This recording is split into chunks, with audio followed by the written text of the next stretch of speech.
Hello everyone, आप सभी का स्वागत है मेरे यूट्यूब चैनल स्टडी सीक्रेट पर।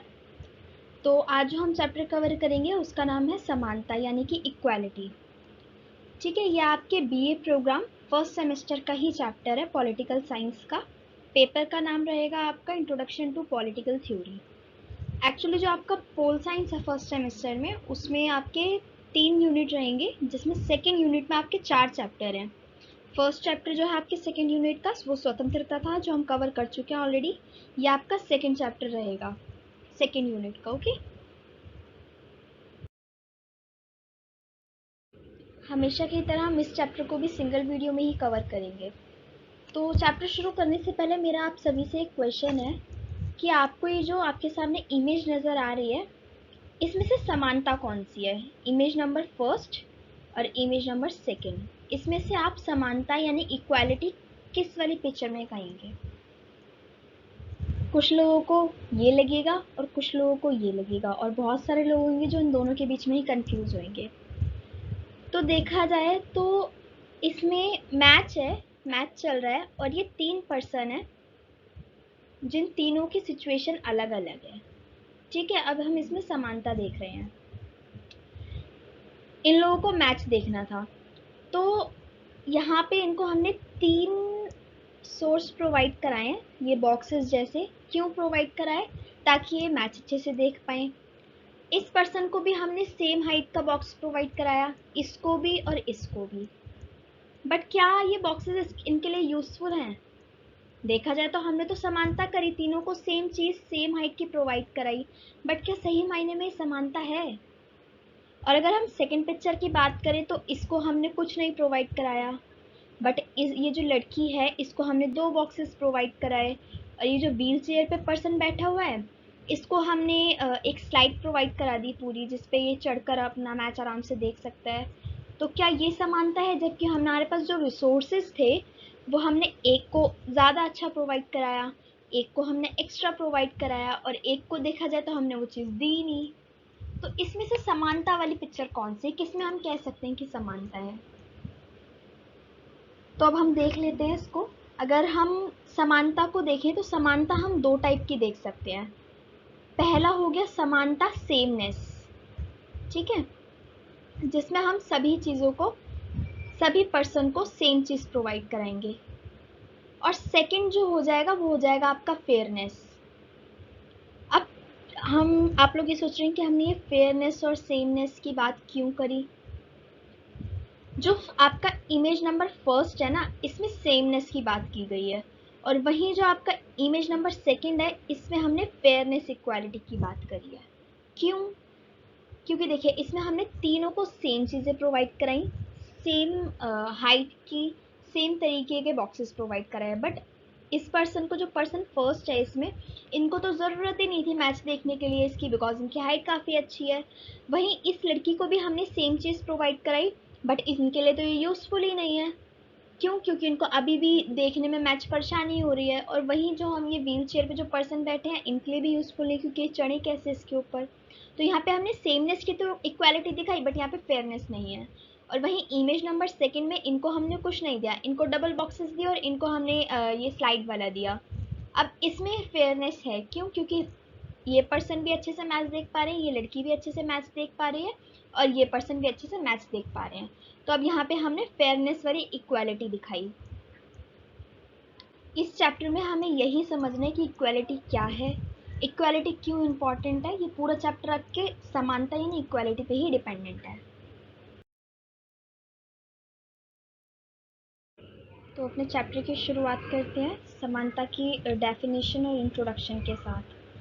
ठीक है, मैं आपको एक चीज़ बताना चाहूँगी कि ये जो आपके सिलेबस में यूनिट सेकंड के जो 4 चैप्टर है ना, बहुत ज़्यादा इंपॉर्टेंट है। अगर आप पूरे एग्ज़ाम में तैयारी कर रहे हो और कुछ ना पढ़ के जाए, अगर सिर्फ ये 4 चैप्टर पढ़ लेंगे ना तो आप पासिंग मार्क्स ला सकते हैं आराम से। इस चीज़ को नेगेटिव मत लेना, मैं इसलिए बोल रही हूँ क्योंकि जो मेरा एग्ज़ाम था उसमें से आधे से ज़्यादा क्वेश्चन जो थे वो इन्हीं 4 चैप्टर्स में से आए थे। तो इसलिए मैं आपको बोल रही हूँ इसको आराम से ध्यान से पढ़ कर जाना। तो देख लेते हैं इसमें क्या लिखा है। 1789 की फ्रांसीसी क्रांति में जो 3 आधार थे वे ही आज प्रजातंत्र की आधारशिला हैं। आधारशिला का मतलब होता है कि नींव। इसमें लिखा है कि 1989 में जो फ्रांसीसी क्रांति हुई थी उसमें जो नारे थे, तीन आधार, जो नारे के जो तीन आधार थे वो आज की जो प्रजातंत्र है, आज का जो हमारा समाज है, उसकी नींव है। वे तीन प्रवृत्तियां थी, समानता, स्वतंत्रता और भ्रातृत्व। इसका ये जो भ्रातृत्व है इसका मतलब होता है भाईचारा, ब्रदरहुड। ठीक है, यहाँ पे फ्रांस आएगा। ये थोड़ा सा स्पेलिंग टाइपिंग मिस्टेक हो गया है। फ्रांस की क्रांति के बाद सभी सभ्य देशों में समानता स्थापित करने के किए जाने की मांग होने लगी थी। यानी कि जो फ्रांस में जो सबसे पहले क्रांति हुई हमारी 1789 में, उसके बाद जितने भी देश में सभ्य, जितने भी विश्व में सभ्य देश थे, उन सब में समानता की स्थापना के लिए क्रांति की जाने लगी, आंदोलन हुई। ठीक है, फ्रांस की क्रांति का तो नारा ही था, मनुष्य स्वतंत्र और समान पैदा हुआ है और अपने अधिकारों के संबंध में भी समान और स्वतंत्र है।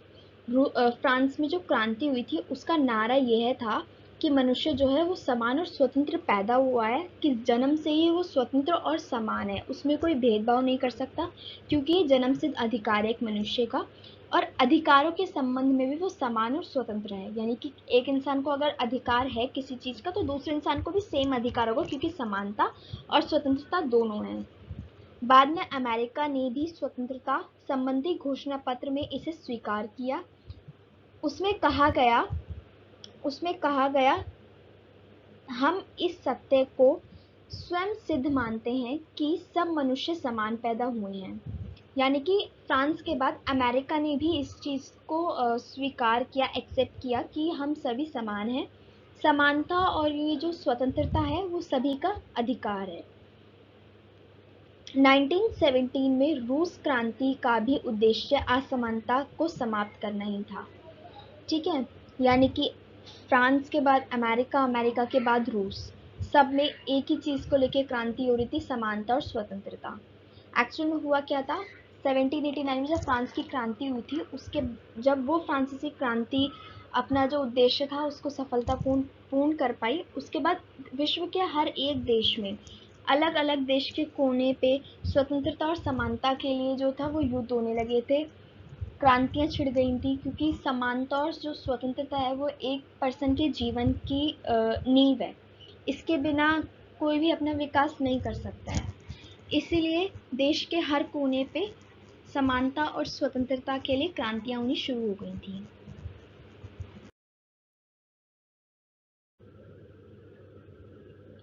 यहाँ पे हम समानता का अर्थ समझेंगे कि एक्चुअल में जो समानता है, इक्वालिटी है, वो है क्या चीज़।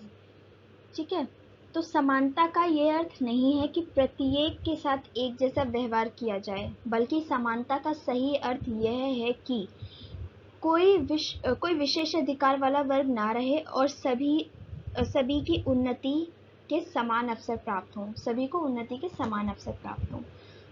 ठीक है, तो इसमें क्या कहा गया है कि समानता का जो अर्थ है ना, समानता का जो मतलब है वो ये नहीं है कि अगर हमारे सामने 10 इंसान है तो 10 के 10 के साथ सेम व्यवहार किया जाए, बल्कि जो समानता का अर्थ है वो ये है कि हमारा जो समाज है उसमें कोई भी एक स्पेशल कम्युनिटी ना हो, कोई स्पेशल राइट्स वाला एक कोई वर्ग ना हो, सभी को समाज में समान विकास के अवसर प्रदान किए जाएं। अगर एक समाज में 10 लोग हैं तो 10 के साथ जो 10 को अवसर प्रदान किए जाएंगे ना उन्नति के, वो सबको सेम किए जाए, किसी के साथ उसमें कोई भेदभाव ना हो, उसी को समानता कहते हैं सही रूप में। सभी व्यक्ति एक समान नहीं हो सकते, क्योंकि उनमें प्रतिभा अलग अलग होती है, बुद्धि और विवेक की मात्रा भिन्न होती है। व्यवहारिक दृष्टि में केवल इतना हो सकता है कि राज्य में सभी को समान अवसर उपलब्ध हों। इसमें कहा गया है कि जो हमारे समाज में जो लोग हैं, विश्व में जो लोग हैं, उनको ये नहीं कहा जा सकता कि सब एक जैसे हैं, क्योंकि सबके अंदर जो स्किल्स होती हैं, प्रतिभा होती है, वो अलग अलग होती हैं। उसी तरीके से जो उनकी मेंटालिटी होती है, जो इनके उनमें जो बुद्धि होती है ना, वो अलग अलग होती है। ठीक है, नॉर्मली अगर हम एक एग्जांपल है, हमारी ही क्लास है, जिससे आपकी क्लास होगी, उसमें कोई एक बच्चा होगा जो टॉपर होगा। ठीक है, देखा जाए वो भी उसी टीचर से पढ़ रहा है, उसी क्लास में पढ़ रहा है, उसी स्कूल में पढ़ रहे हैं जैसे आप लोग पढ़ रहे हैं, बट वो क्यों फिर एक टॉपर है? क्यों? क्योंकि उसकी जो बुद्धि है, उसके विवेक है, उसकी जो मात्रा है वो आपसे भिन्न है, आपसे ज़्यादा है। इसीलिए इसमें भी कहा गया है कि व्यक्ति सभी के साथ एक जैसा व्यवहार नहीं किया जा सकता, सभी को एक समान नहीं माना जा सकता। क्यों? क्योंकि उनमें जो स्किल्स हैं, उनका जो मेंटालिटी लेवल है, इंटेलिजेंसी है, वो सबकी अलग अलग है। और अगर हम नॉर्मली देखा जाए तो सभी के साथ इतनी समानता दिखाई जा सकती है कि राज्य में अगर जितने भी लोग हैं, 10, 15, 20 एग्जाम्पल के लिए, उन सभी के साथ सेम व्यवहार किया जाए, सभी को जो विकास के जो उन्नति के जो अवसर हैं वो समान प्रदान किए जाएं। असल मायने में समानता उसी को कहेंगे। समानता पर मानवता का दावा उतना ही पुराना है जितना स्वतंत्रता पर, किंतु आधुनिक युग में प्रारंभ से ही बहुत कम संगठित राजनीतिक समुदायों ने इसे स्पष्ट रूप से अपना राजनीतिक और सामाजिक लक्ष्य बनाया था। इसमें क्या कहा गया है कि जो समानता पर जो हम लोग दावा करते आ रहे हैं वो उतना ही पुराना है जितना हम स्वतंत्रता पे करते आ रहे हैं। इससे लास्ट वाली वीडियो में मैंने आपको बताया भी था कि जो समानता और स्वतंत्रता है वो एक दूसरे के पूरक हैं। स्वतंत्रता के बिना समानता कंप्लीट नहीं है, वैसे ही समानता के बिना स्वतंत्रता कंप्लीट नहीं है। तो इसमें भी यही सेम चीज़ की गई है कि स्वतंत्रता पे हम जितने पुराने टाइम से दावा करते आ रहे हैं, उतना ही पुराने टाइम से हम समानता की भी मांग करते आ रहे हैं। परंतु जो आधुनिक युग है, यानी कि जो हमारा करंट सिचुएशन चल रहा है, उसमें ऐसे बहुत कम राजनीतिक समुदाय हैं, यानी कि जो हमारी राजनीतिक पार्टियां हैं, ऐसे बहुत कम हैं जिनको स्पष्ट रूप से जिन्होंने स्पष्ट रूप से समानता और स्वतंत्रता को अपना राजनीतिक लक्ष्य बनाया है। हमेशा किसी न किसी प्रकार की असमानताओं का विरोध देखने में सामाजिक और राजनीतिक आंदोलन होते रहते हैं।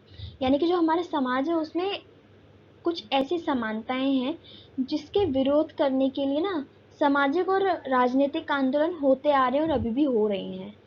कभी ये आंदोलन असमानताओं को दूर करने में असफल रहे हैं, कभी इन्हें कुचल दिया गया है, और जहां इन्हें असमानताओं को दूर करने में सफलता मिली है वहां नई असमानताएं उत्पन्न हो गई हैं। इसमें ये क्या कह रहे हैं कि हमेशा हमारे समाज में ना आंदोलन होते भी आए हैं समानता और स्वतंत्रता के लिए, और करंट मूवमेंट पे भी हो रहे हैं। ठीक है, कभी यह जो आंदोलन है ना उनको असमानताओं दूर करने में असफलता भी मिली है, यानी कि सक्सेसफुल नहीं हो पाए हैं।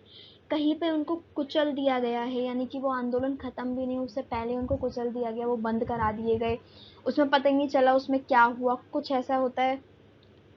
असमानताओं को दूर करने में सफलता जहाँ मिल भी गई है, जहाँ पे वो आंदोलन सफल हो गया है, असमानता वहाँ पे दूर हो गई है, वहाँ पे एक नई प्रकार की असमानताएं उत्पन्न हो जाती है। यानी कि जो समानता की जो मांग है ना, ये काफी पुराने टाइम से होती आ रही है। ये नहीं किसी एक ही मुद्दे पे होती आ रही है। समाज में इतनी सारी भेदभाव हो रहे हैं, देखा जाए तो लिंग के आधार पे, रंग के आधार पे, जाति के आधार पे, ऐसा कोई पॉइंट ही नहीं है जिसके ऊपर असमानता देखने को नहीं मिलती है। तो हर चीज़ में अलग अलग तरीके से अलग अलग मोमेंट पे असमानताओं को दूर करने के लिए आंदोलन हो रहे हैं, मांगे उठ रही हैं। तो ये सारी चीज़ें हमें करंट मोमेंट पे भी देखने को मिल रही हैं। और जो भी हमारे आंदोलन होते हैं, कुछ असफल हो जाते हैं, कुछ शुरू होते ही ख़त्म हो जाते हैं, कुछ को कुचल दिया जाता है। कुचला किनके थ्रू जाता है? जो हमारी जो राजनीति चल रही है उस हिसाब से उनको दबा दिया जाता है। कुछ खुद ही असफल हो जाते हैं, और जहाँ पे सफलता मिल भी जाती है वहाँ पे एक नई तरीके की जो असमानता है ना वो उत्पन्न हो जाती है।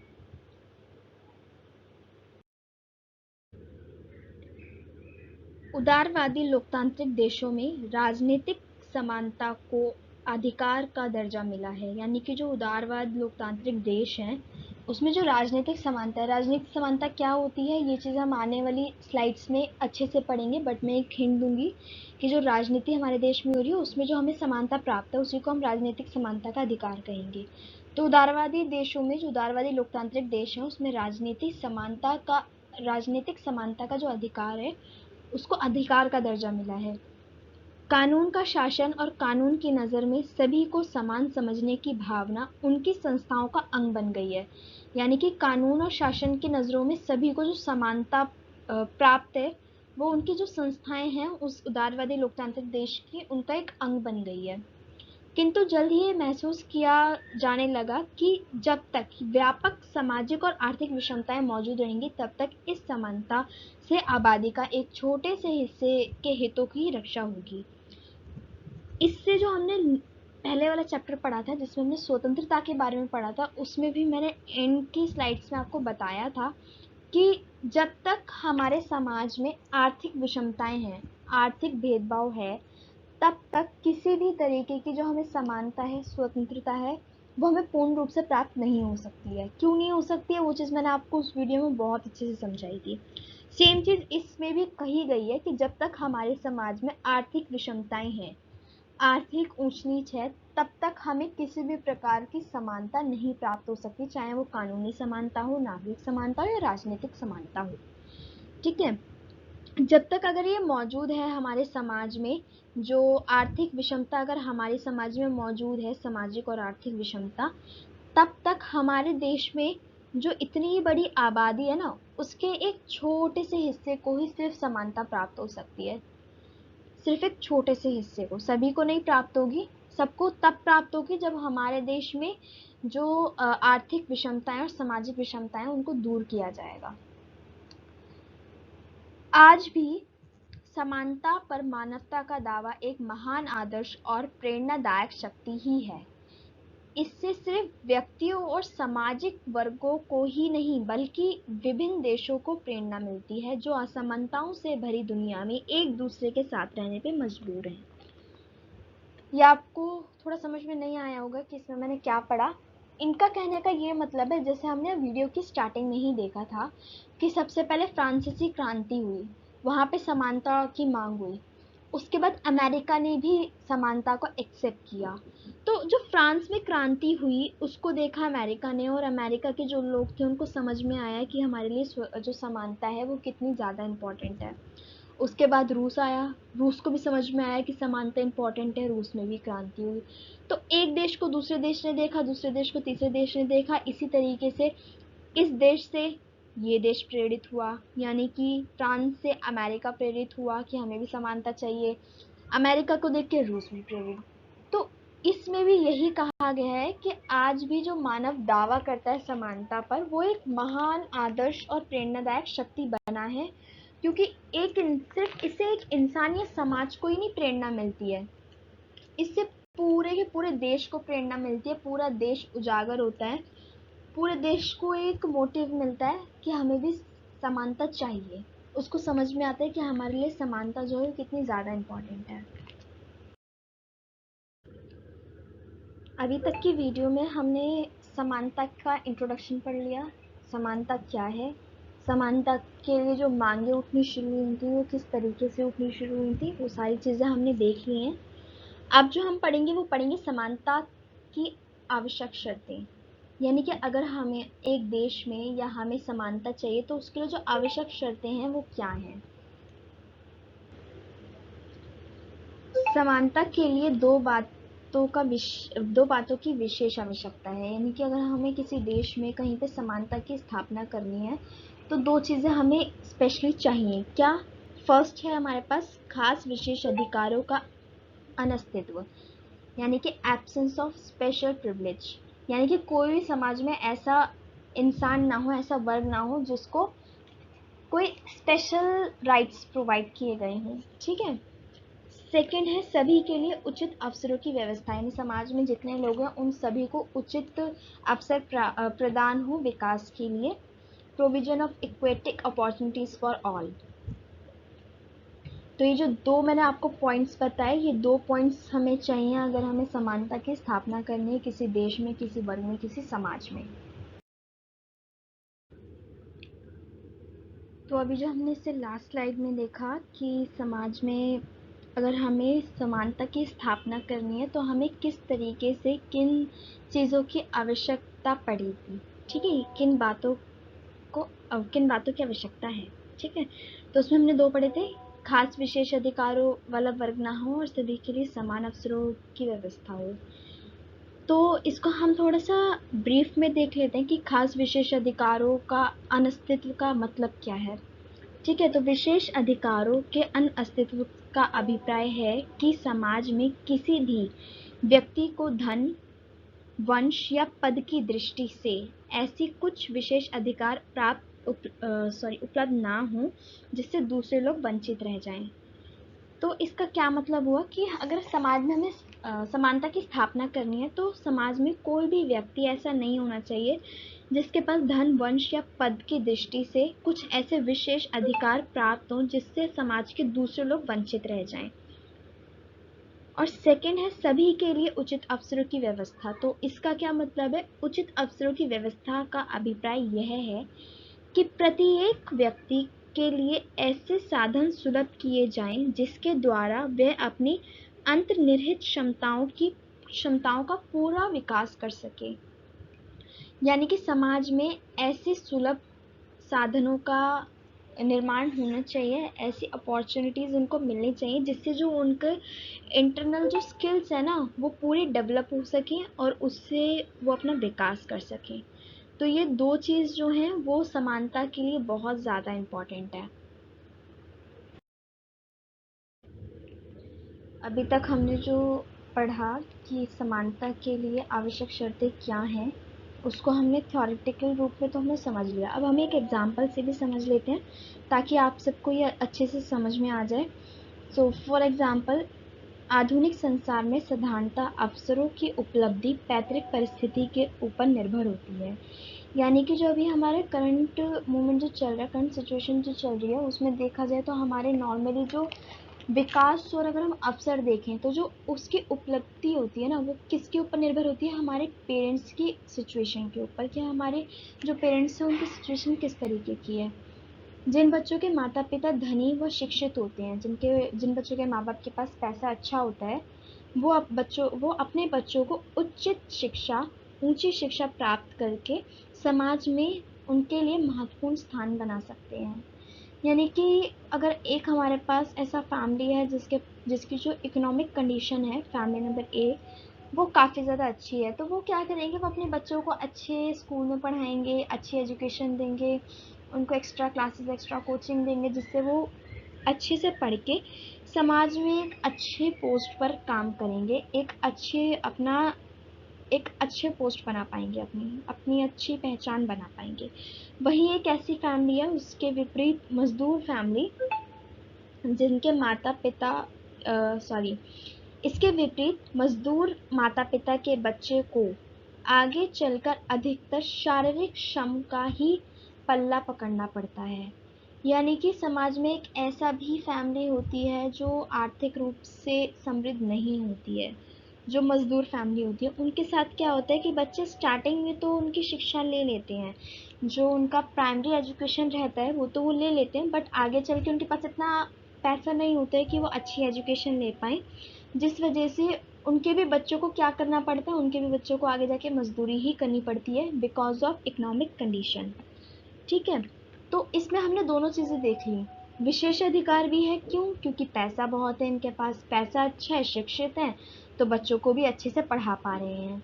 ठीक है, दूसरी चीज़ है इसमें कि हमने दूसरी चीज़ पढ़ी थी,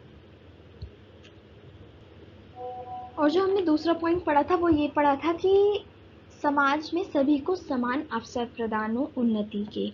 तो वहीं हम देखें तो जो धनी परिवार है उनके पास तो अवसर है, बट जो हमारा मजदूर परिवार है उसमें अवसर नहीं है बिकॉज ऑफ इकोनॉमिक कंडीशन। उनकी आर्थिक स्थिति अच्छी है और इनकी आर्थिक स्थिति अच्छी नहीं है।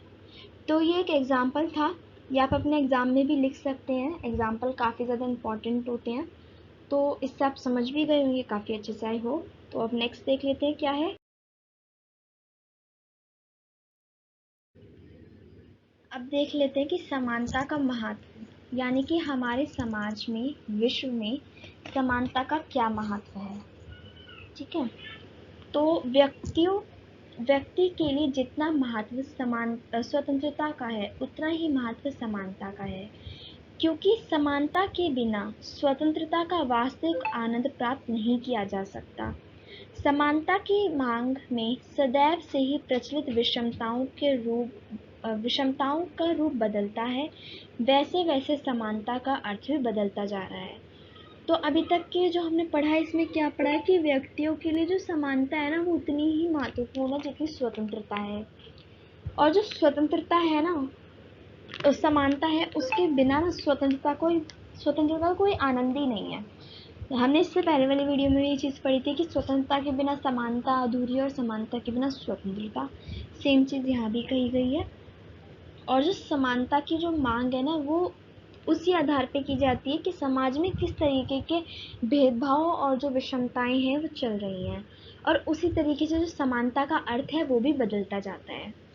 समानता का सबसे पहले औचित्य धार्मिक आधार पर स्थापित किया गया था।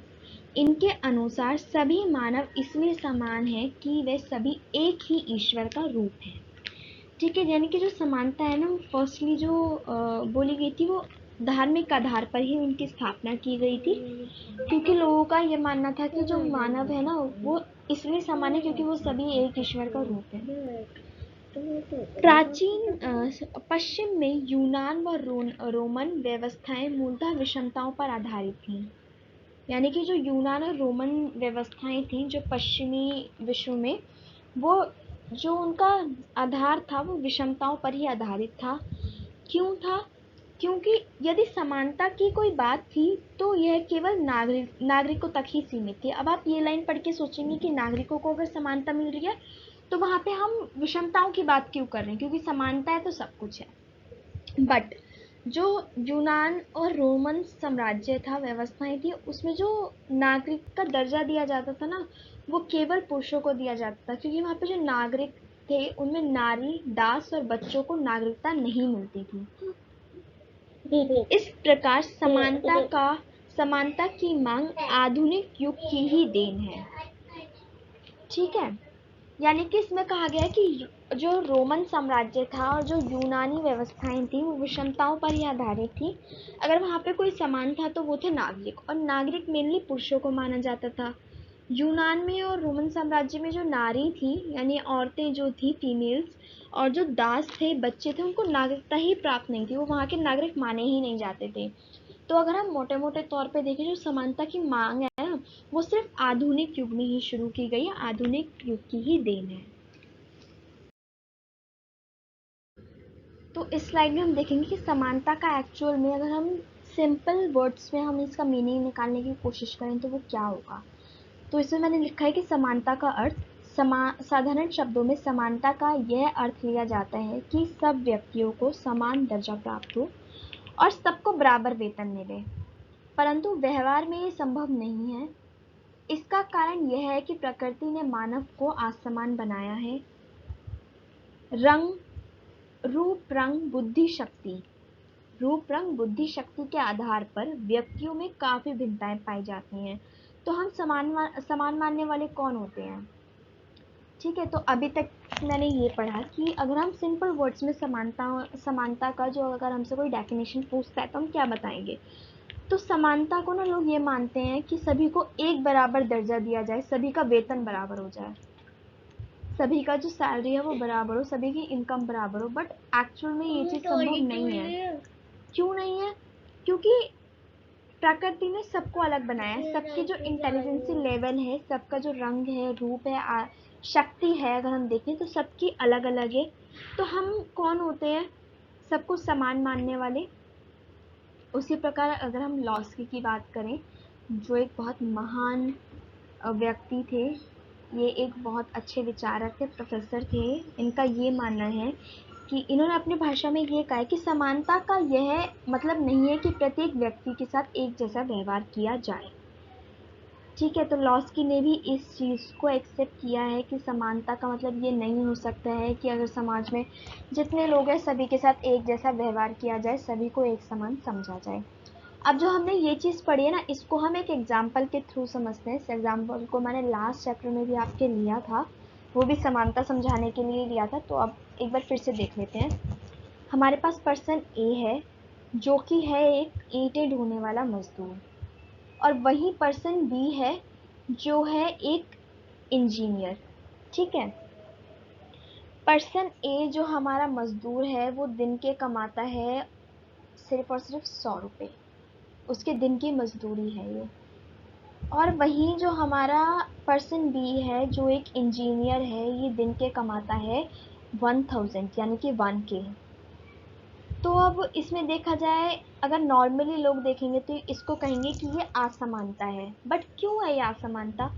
इस पर्सन ने मेहनत कम करी है, इंसान पढ़ा लिखा नहीं है, इसके पास जो बुद्धि है, जो शक्ति है इसकी, वो इतनी नहीं है, ठीक है, कि वो 100 रुपये से ज़्यादा ले सके सैलरी पर डे।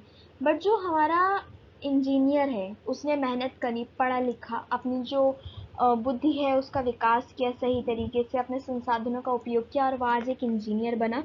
तो वो बना इंजीनियर अपनी मेहनत से, हालांकि मेहनत करता है मजदूर भी, बट उसके पास वो रिसोर्सेज नहीं होते हैं, वो उस तरीके की नॉलेज नहीं होती कि वो एक इंजीनियर वाला काम कर सके। इस वजह से दोनों में सैलरी में डिफरेंस पाया जाता है। तो क्या अब हम इसको असमानता कहेंगे? नहीं कहेंगे। क्यों नहीं कहेंगे? क्योंकि इसका एक अलग लेवल है और इसका एक अलग लेवल है, इंटेलिजेंसी का लेवल दोनों का अलग है। इसी वजह से दोनों का जो वेतन है, जो सैलरी है, वो अलग है। तो इसको हम असमानता नहीं कहेंगे, ये समानता ही है। लेकिन अगर हम मजदूर जो है हमारा पर्सन ए, उसकी भी सैलरी 1000 कर दें, और जो हमारा पर्सन बी है इंजीनियर, उसकी भी सैलरी 1000 कर दें, तो क्या ये समानता होगी? नहीं होगी। क्यों? क्योंकि जो पर्सन बी है, जो इंजीनियर है, उसकी तो इंटेलिजेंसी लेवल का कोई फिर वैल्यू ही नहीं रह जाएगा, क्योंकि बिना पढ़े लिखे मजदूर को भी उतना ही पैसा मिल रहा है, पढ़ने लिखने के बाद इसको मिल रहा है इंजीनियर को। तो फिर इसको हम असमानता कहेंगे अगर इन दोनों लोगों का जो वेतन है वो सेम कर दिया जाएगा, ठीक है। तो यहाँ पे डिफरेंस होना जेन्युइन है। अगर एक मजदूर की सैलरी और एक इंजीनियर की सैलरी में अगर डिफरेंस है तो वो जेन्युइनिटी है, उसी को हम समानता कहेंगे। आई होप आप इस एग्जाम्पल से समझे होंगे कि एक्चुअल में समानता क्या होती है। तो अभी तक की वीडियो में हमने समानता का इंट्रोडक्शन, समानता का जो डेफिनेशन है वो, समानता के लिए आवश्यक शर्तें, प्लस समानता का महत्व भी कवर कर चुके हैं।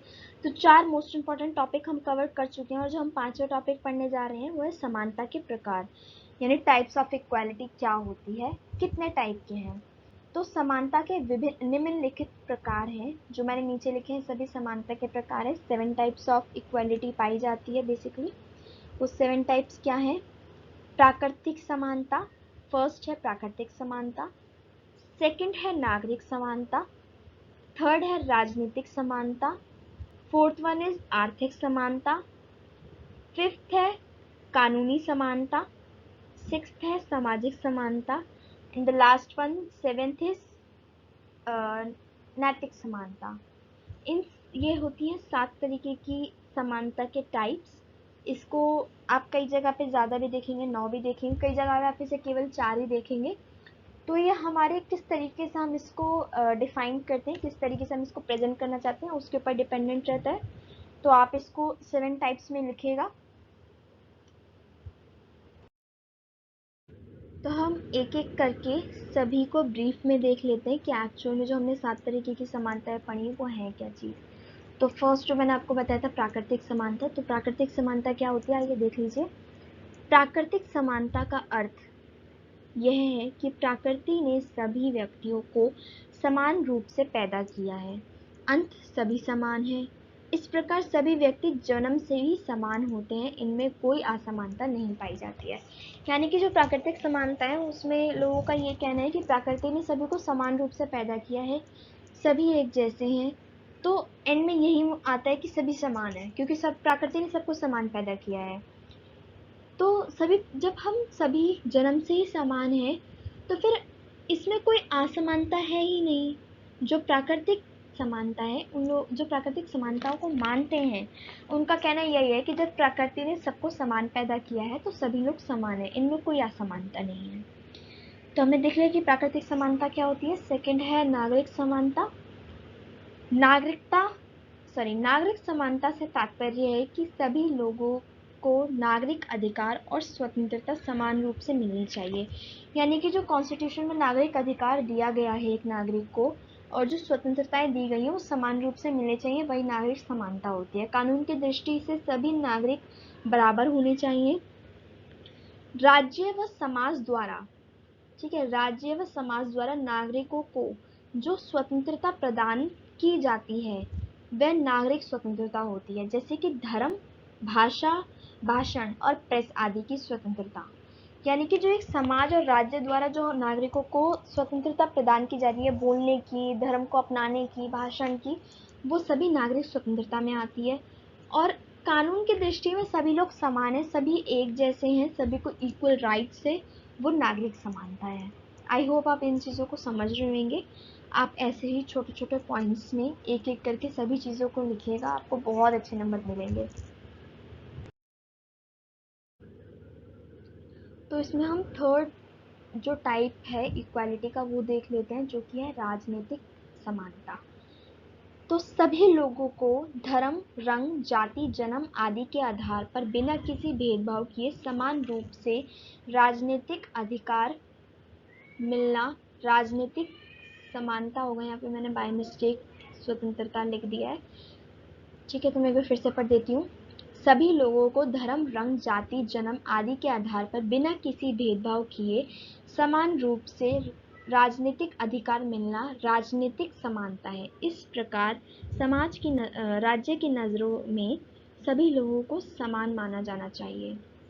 इसमें क्या कहा गया है कि अगर समाज में कोई पर्सन है तो उसको ये अधिकार है कि वो राजनीतिक जो भी क्रियाकलाप हैं उनमें हस्तक्षेप कर सकता है, उसमें सक्रिय रूप से पार्टिसिपेशन कर सकता है।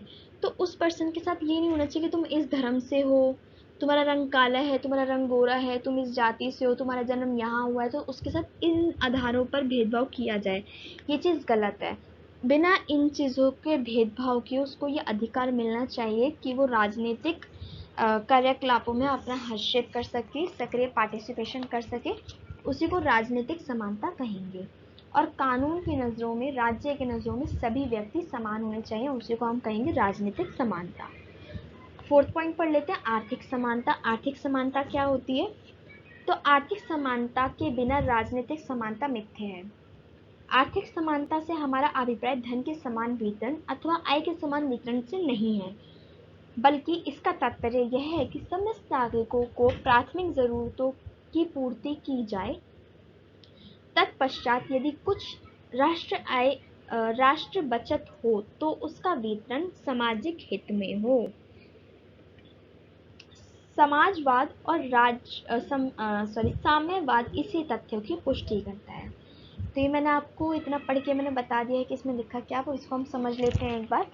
आर्थिक समानता जो होती है, आर्थिक समानता के बिना जो राजनीतिक समानता है जो हमने ऊपर पढ़ा ना, वो केवल एक मिथ्या है।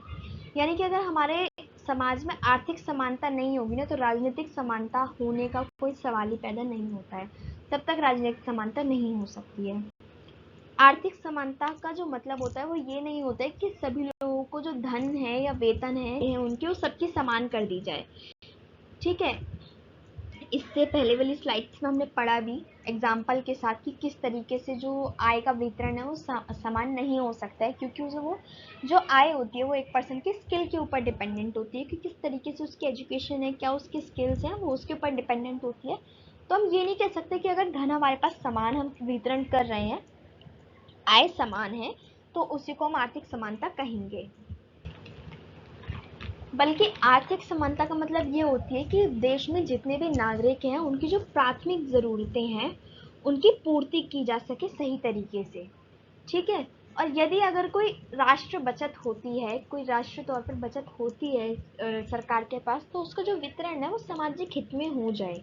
ये नहीं कि समाज में अगर कोई विशेष अधिकार वाला वर्ग है, वैसे होना तो नहीं चाहिए, यानी कि धनी कोई वर्ग है तो उसी को वो चीज़ मिल सके, वही जो फैसिलिटीज़ है वो उस तक ही सीमित रहें, ऐसा नहीं होना चाहिए, वो सामाजिक हित में यूटिलाइज होनी चाहिए। और जो समाजवादी विचारधारा है और जो साम्यवादी विचारधारा है ना, वो भी इन्हीं तथ्यों की पुष्टि करती है, इन्हीं बातों का सपोर्ट करती है। तो अभी तक हमने 4 तरीके की जो समानताएं हैं उसको पढ़ लिया है। अब हम आगे भी देख लेते हैं। अब जो नेक्स्ट टाइप है समानता का वो है कानूनी समानता। कानूनी समानता को आप लोग बहुत अच्छे से समझते होंगे, बट मैं फिर भी 2 लाइन्स में इसको बता देती हूँ ये क्या होता है। कानूनी समानता से तात्पर्य यह है कि सभी कानून की दृष्टि में समान हों, किसी के साथ पक्षपात ना हो। यानी कि कानूनी समानता वो है कि कानून की दृष्टि में हर एक व्यक्ति को समान दर्जा प्राप्त हो और किसी के साथ भी पक्षपात ना हो जाति, धर्म, लिंग आदि के आधार पर।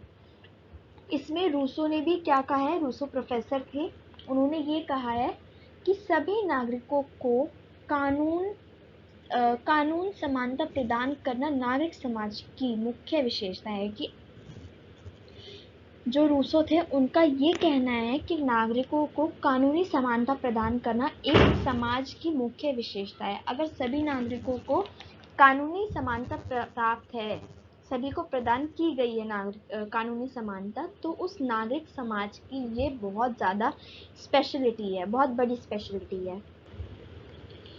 उससे नेक्स्ट है नैतिक समानता। ठीक है, तो नैतिक समानता क्या होती है? इसका तात्पर्य यह है कि राज्य को देश की सभी संस्कृतियों, भाषाओं तथा साहित्य को विकसित होने का समान अवसर व सुविधाएं प्रदान करनी चाहिए। यानी कि जो राज्य है, सरकार है, उसको देश में जितनी संस्कृतियां हैं, भाषाएं हैं, साहित्य है, उन सभी को विकसित करने के लिए समान अवसर व सुविधाएं प्रदान करानी चाहिए। ठीक है, ताकि वो अपनी संस्कृतियों का, अपनी भाषाओं का विकास कर सके। ये नैतिक समानता है। उसी के साथ साथ निष्पक्षता का व्यवहार होना चाहिए नागरिकों के साथ, संस्कृतियों के साथ, भाषाओं के साथ, सभी के साथ निष्पक्षता होनी चाहिए, कोई पक्षपात नहीं होना चाहिए। साथ ही साथ सबको शिक्षा का समान अवसर प्राप्त होना चाहिए। यानी कि नैतिक समानता में वो सभी जो मॉरल चीज़ें हो जाती हैं वो सभी आ जाती हैं कि संस्कृतियों का बचाव होना चाहिए, भाषाओं के आधार पर भेदभाव नहीं होना चाहिए, साहित्यों का संरक्षण व विकास होना चाहिए, सभी के साथ निष्पक्ष व्यवहार होना चाहिए और सभी को शिक्षा का समान अधिकार प्राप्त होना चाहिए। यही होता है हमारी नैतिक समानता।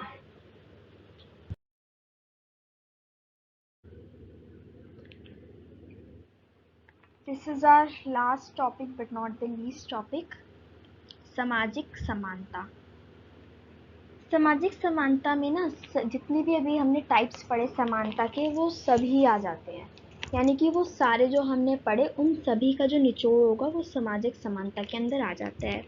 एक बार मैं इसको आपको पढ़ के भी बता देती हूँ कि इसमें मैंने क्या लिखा है। प्राकृतिक अथवा नैतिक समानता का आदर्श विचार मात्र है, जबकि सामाजिक समानता एक वास्तविकता है। इसमें इसका क्या मतलब हुआ कि जो प्राकृतिक और जो नैतिक हम समानता पढ़ते हैं वो केवल एक विचार मात्र है। यानी कि जो प्राकृतिक और नैतिक समानता है ना, यह एक्चुअल में इतना इम्पोर्टेंस नहीं रखती है, बट फिर भी हम इसको अपने विचारों में मानते हैं कि हाँ ऐसा हो सकता है। जबकि जो सामाजिक समानता है ना, वो एक रियलिटी है, यह हमें एक रियलिटी से रूबरू कराती है सामाजिक समानता। इनमें समानता के वास्तविक अर्थ के विषय में हमने अभी तक जो कुछ भी पढ़ा वो यहाँ लागू हो जाता है। यानी कि हमने समानता के जो संदर्भ में, समानता के टॉपिक में अभी तक हमने जो कुछ पढ़ा है ना, वो सामाजिक समानता के अंदर आ जाता है। इसका ये निहितार्थ है कि सबके अधिकार तथा अवसर समान हों, ताकि प्रत्येक व्यक्ति व्यक्तित्व का सर्वोत्तम संभव विकास कर सके। यानी कि सामाजिक समानता का ये मतलब है कि सभी को समान अधिकार व अवसर प्रदान हो सकें विकास के, ताकि प्रत्येक समाज का प्रत्येक व्यक्ति अपना सर्वोत्तम संभव विकास कर सके, यानी जितना हो सके उतना ज़्यादा विकास कर सके। इसका सर्वोत्तम रूप कानून के नज़र में देखा जा सकता है। यहाँ पे टाइपिंग मिस्टेक हो गई थी, इसलिए मैंने शुरुआत में ही इसको ठीक कर दिया ताकि आप लोगों को दिक्कत ना हो। इसमें लिखा है मैंने कि इसका सर्वोत्तम रूप, सबसे अच्छा रूप कानून की नज़र में देखा जा सकता है, जहाँ हम कानून के समक्ष समानता के सिद्धांत तथा उसको इनके समान संरक्षण के बारे में देखते हैं। यानी कि जो सामाजिक समानता है उसका अगर हमें सबसे अच्छा रूप देखना है ना, तो हम वो कानून के समक्ष देख सकते हैं, कानून की नज़रों में देख सकते हैं, जहाँ पे संरक्षण प्लस समानता का सिद्धांत हमें देखने को मिलता है। यानी कि कानून के समक्ष सभी लोग समान हैं, वह एक सामाजिक समानता का ही पार्ट है। देश का कानून सर्वोच्च पद पर स्थित प्रधानमंत्री और राष्ट्रपति से लेकर नीचे सिपाही या चौकीदार तक समान रूप में लागू होता है। यानी कि जो हमारे देश का जो कॉन्स्टिट्यूशन है, जिसके अंदर हमारे जितने भी कानून हैं वो लिखे गए हैं, उसको अगर हम देखते हैं ना, तो वो राष्ट्रपति है जो हमारे देश का प्रथम नागरिक माना जाता है, राष्ट्रपति और प्रधानमंत्री। उन दोनों से लेके जो हमारे देश का जो सबसे नीचा पोस्ट होगा, सिपाही चौकीदार, उन तक समान लागू होता है। यानी कि पोस्ट के आधार पर कोई भी कानूनी रूप से भेदभाव नहीं किया जाता है। न्यायिक व्यवस्था किसी की सामाजिक अथवा आर्थिक स्थिति के भेदभाव से रहित होकर सभी को समान अधिकार की रक्षा करती है। इसमें शायद कुछ मिस्टेक हुई है, मैं फिर से एक बार पढ़ती हूँ। न्यायिक व्यवस्था किसी की सामाजिक, यहाँ पे किसी भी होगा, किसी भी सामाजिक अथवा आर्थिक स्थिति के भेदभाव से रहित होकर सभी के अधिकारों की रक्षा करती है। यानी कि हमारे जो देश की न्यायिक व्यवस्था है वो सामाजिक और आर्थिक भेदभाव किए बिना हम सभी के अधिकारों की रक्षा करती है, वही होता है हमारी सामाजिक समानता। तो अभी हमने देखा इसके अंदर हमारी प्राकृतिक, नैतिक, सामाजिक, कानूनी, नागरिक सभी तरीके की समानताएं आ गई। इन सभी को मिला के हमारी सामाजिक समानता का निर्माण होता है। ठीक है, ये थोड़ा बड़ा है, कुछ इसमें डिफिकल्ट वर्ड्स भी हैं, तो आप इसे देख के डरिएगा नहीं। इसको आप इजी वर्ड्स में अपनी लैंग्वेज में भी समझा सकते हैं, क्योंकि काफ़ी इजी है। अभी तक हमने जो कुछ पढ़ा, जितने भी टाइप्स हमने पढ़े समानता के, उन सभी को मिला के ये बनता है सामाजिक समानता। ठीक है, तो इसी के साथ हमारा आज का भी टॉपिक जो था समानता, वो फुल एंड फाइनल क्लियर हो जाता है। हमने अभी तक 2 टॉपिक क्लियर कर लिए हैं। हमने स्वतंत्रता भी देख लिया है, यूनिट सेकेंड का फर्स्ट चैप्टर, और यूनिट सेकेंड का ही सेकेंड चैप्टर जो कि समानता था, वो भी आज हमने इस वीडियो के साथ कवर कर लिया है। आई होप आप लोगों को वीडियो हेल्पफुल लगा होगा, और थैंक्स, सबसे पहले आपने मेरी वीडियो देखी, एंड तक आप वीडियो में बने रहे। लाइक कीजिएगा, शेयर कीजिएगा, और don't forget to subscribe my YouTube channel also. और आई होप आपके लिए हेल्पफुल रहा होगा। अपने सभी दोस्तों के साथ ये वीडियो शेयर कीजिए जो BA फर्स्ट ईयर में है अभी, उनके लिए काफ़ी ज़्यादा हेल्पफुल रहेगा। And see you soon guys.